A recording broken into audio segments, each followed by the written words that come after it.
আওয়ামী লীগের মতো দক্ষ কুখ্য একটা সংগঠন বাংলাদেশে টিকে থাকতে পারে না এনসিপি সহযোদ্ধাদের কারণে। এইভাবে দিনের পর দিন রামিসা হত্যা কিংবা এইভাবে জনসাধারণের দুর্ভোগ নিয়ে বিদ্যুতের দাম বাড়িয়ে বেশি দিন টিকতে পারবেন না।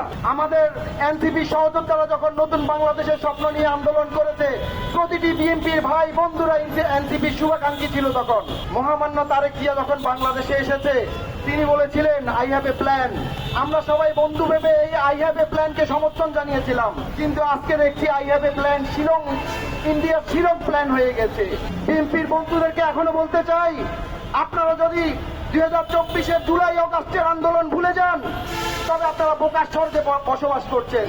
আওয়ামী লীগের মতো দক্ষ কুখ্য একটা সংগঠন বাংলাদেশে টিকে থাকতে পারে নাই এনসিপি সহযোদ্ধাদের কারণে।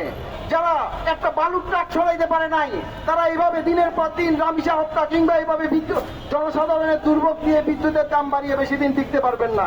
বিএনপি আপনারা 5 বছর ক্ষমতায় থাকেন, আমরা বিরোধী দল হয়ে আপনাদেরকে সহযোগিতা করব, কিন্তু এভাবে জনসাধারণের প্রত্যেকটি এই যে 16% বিদ্যুৎ বাড়িয়েছেন, এটা বাংলাদেশের প্রত্যন্ত অঞ্চলে এর প্রভাব থাকবে। এই প্রভাবের কারণে আজকে বাংলা মোটরের আন্দোলন যদি সারা বাংলাদেশে ছড়িয়ে পড়ে, বিএনপিকে বলতে চাই ক্ষমতার মসনদ আর উপভোগ্য হবে না, তখন সেই ফ্যাসিস্ট হাসিনার মতোই উড়াজাহাজ খুঁজতে হবে।